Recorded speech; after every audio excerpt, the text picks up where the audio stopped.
Hi friends, మీరెంతమందికి nature అంటే ఇష్టం?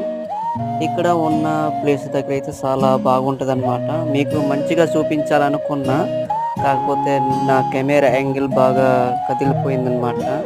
చేతితో తీస్తున్నాను కనుక అందుకోసమే బాగా చూపించలేకపోయాను. ఎవరెవరైతే నేచర్ అంటే ఇష్టమో కామెంట్ గానీ, ఇక్కడ ఉన్న ఓటింగ్ గానీ వెయ్యండి. వీడియో నచ్చినట్లయితే లైక్, షేర్, సబ్స్క్రైబ్ చేస్తారని, మీ గిరిజన యువకుల్ని సపోర్ట్ చేస్తారని ఆశిస్తూ మీ గిరిజన యువకులు. Bye friends, love the nature, enjoy the nature. दिल क्यों ये मेरा शोर करे, दिल क्यों ये मेरा शोर करे।